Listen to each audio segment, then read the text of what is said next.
Assalamualaikum warahmatullahi wabarakatuh. Perkenalkan, nama saya Mimi Pridianti. Saya mahasiswa dari Universitas Bakti Kencana Bandung, semester 5 kelas 3A. Tujuan dari membuat video ini adalah untuk memenuhi salah satu tugas ujian praktikum keperawatan paliatif, yaitu mengenai konseling paliatif pada keluarga pasien. Assalamualaikum, Teh. Teh. Waalaikumsalam. Maaf Sus, barusan saya Oh iya, ngelamun. Bapak. Teh, tadi saya habis dari ruangan Bapak. Sepertinya Bapak lagi istirahat ya? Ya, lagi istirahat, makanya saya nyari udara nih. Oh iya. Tadinya saya mau berbicara dengan Bapak mengenai program lanjutannya atau perawatan lanjutan lah buat Bapak gitu ya. Tapi Bapaknya istirahat dan lalu ketemu Teteh di sini. Iya. Nah, saya lihat nih, Teteh kenapa lagi banyak pikiran ya? Lagi pusing banget. Iya, lagi pusing Iya. banget ya. Bagaimana kalau kita berbincang-bincang nih? Teteh mau bersedia tidak? Boleh sih Sus, mumpung lagi ini juga istirahat. Baik, kalau kita bersedia nih untuk tempatnya, apakah mau di sini apa mau di ruangan saya, di ruangan perawat? Di ruang perawat aja deh, nggak apa-apa. Mau di ruangan? Iya. Mari atuh yuk kita ke Iya, ruangan siap, saya. ayo. Yuk. Ayo, Teh. Iya. Mari, Teh. Ya, Assalamualaikum. Waalaikumsalam. Ayo, Teh. Silakan duduk. Iya, di sini. Di sebelah sini. Oh, iya, siap. Sebelumnya perkenalkan ya, Teh. Nama saya Mimi Pridianti. Saya sering panggil Mei aja. Nah, kebetulan saya adalah perawat penanggung jawab kepada Ibu Iyam ya. Oh, iya, iya. Betul ya. Nah, kalau boleh saya tahu nih, nama Teteh siapa? Nama saya Roslianawati. Oh, Teh Rosliana ya. Ya. Sering dipanggilnya Rosli aja. Rosli aja. Nah, Teh Rosli nih, kan tadi seperti yang dari sana ya, kita akan berbincang apa yang Teteh pikirkan nih. Kira-kira nih waktunya hanya 10 menit, apakah Teteh bersedia? Iya, kalau 10 menit gak apa-apa ya. Kayaknya masih istirahat juga nih. Iya. Baik ya. Nah, Teh, kalau boleh saya tahu nih, bagaimana sih Teh perasaan Teteh nih menjaga Ibu Iyam ya Teh ya? Iya. Baik di rumah sakit ataupun di rumah. Nah, jadi saya itu udah merasa capek banget sih, lelah seperti itu menjaga nenek saya. Nah, karena di satu sisi saya juga kan kuliah dan sekarang tuh kelas akhir gitu. Jadi harus ngurusin skripsi, bimbingan dan lain-lain seperti itu.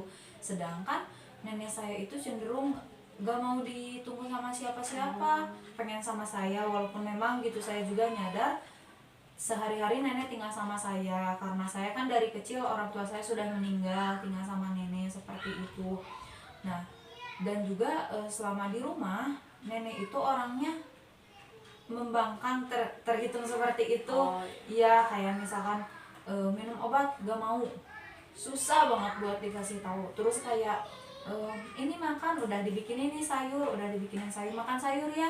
Enggak, tapi kayak nelpon ke saudara, tolong beliin ini yang manis-manis, kayak senangnya tuh yang junk food yang gitu Sus.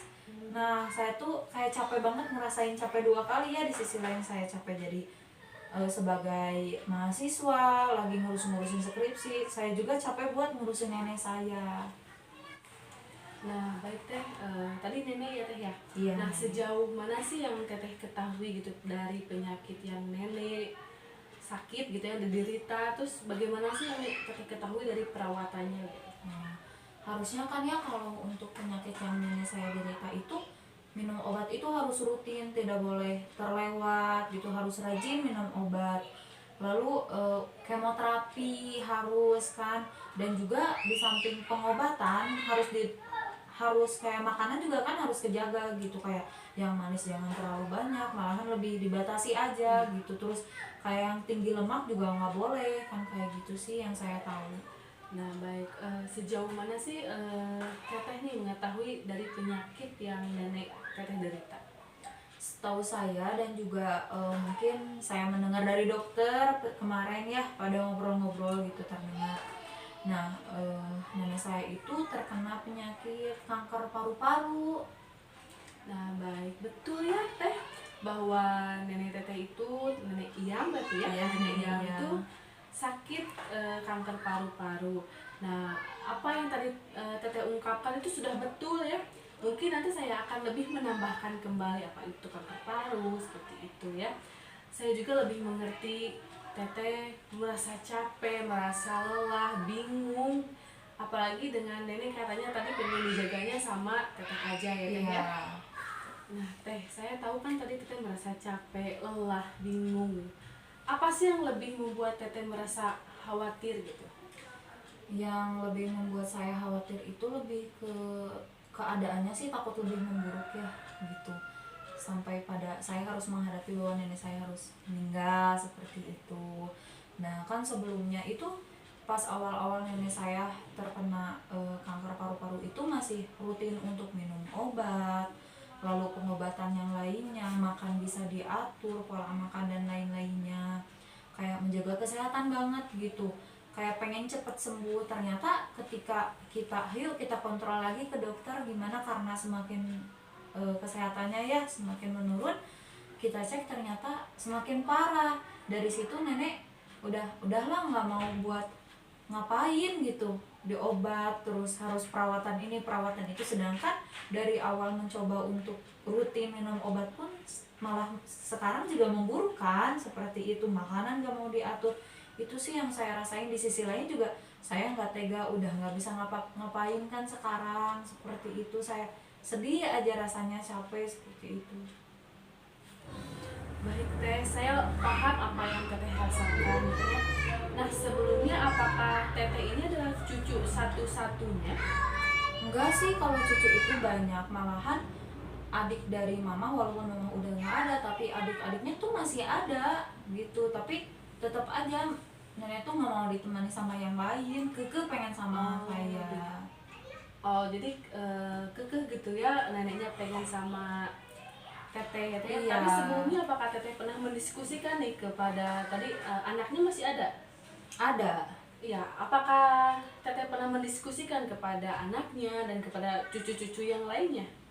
Belum sih, karena saya juga mikir ngapain diomongin lagi gitu, sedangkan nenek saya juga pengennya sama saya terus gitu, udah malas duluan lah, tapi ternyata capek juga harus ngurus sendiri. Nah teh, apakah teteh bisa nggak sih untuk membedakan nih kebutuhan teteh sama kebutuhan nenek tuh gimana?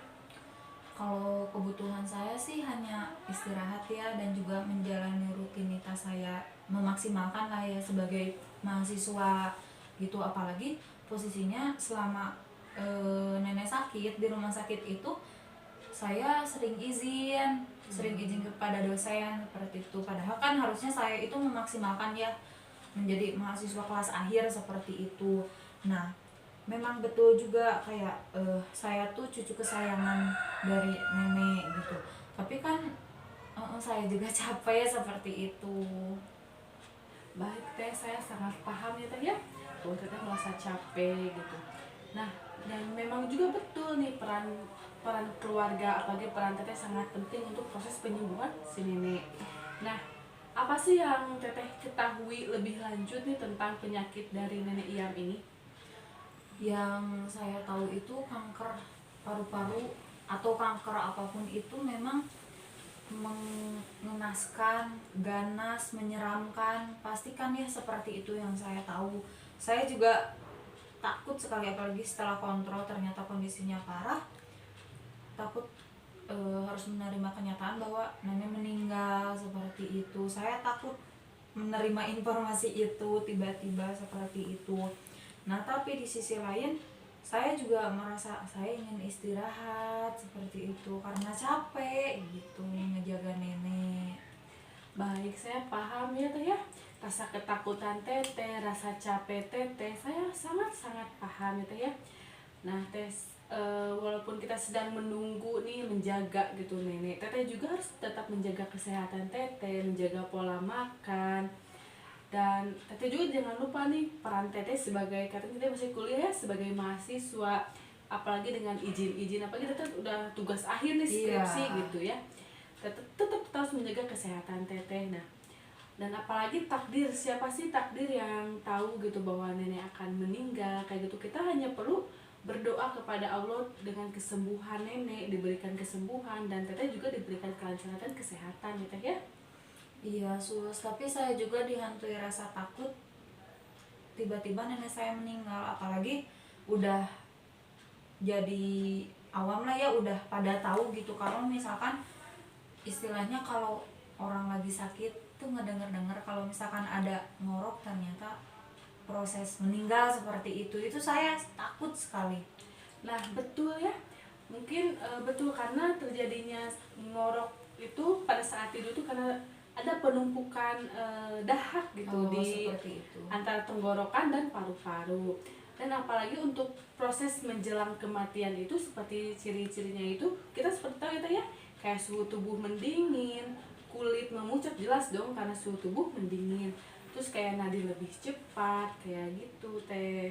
Seperti itu ya sus, saya juga jadi gak terlalu khawatir sih karena barusan udah dikasih tahu sama suster kayak ciri-ciri yang mau meninggal gini gini, jadi saya juga udah bisa mempersiapkan lah kalau tiba-tiba ada seperti itu. Makasih sus sebelumnya udah ngasih tahu semuanya mengenai gimana sih tanda-tanda kematian, saya juga jadi tidak terlalu khawatir. Nah, sama-sama ya. Nah, lalu ada nggak sih untuk teteh yang ingin ditanyakan kembali? Nggak ada sih, tapi saya tuh masih bingung gini sih sus, gimana ya caranya agar saya tuh bisa gantian sama yang lain gitu, padahal cucu masih banyak, anak-anak yang lain juga anak nenek gitu juga masih ada gitu. Nah, mungkin nanti teteh bisa mendiskusikan atau berbicara mengobrol lagi dengan anak dari nenek, dari cucu-cucunya. Mungkin itu saran dari saya ya. Teteh bisa membicarakan lagi baik-baik lah ya, bahwa teteh juga sibuk untuk skripsi, sibuk kuliah, apalagi izin-izin dosen.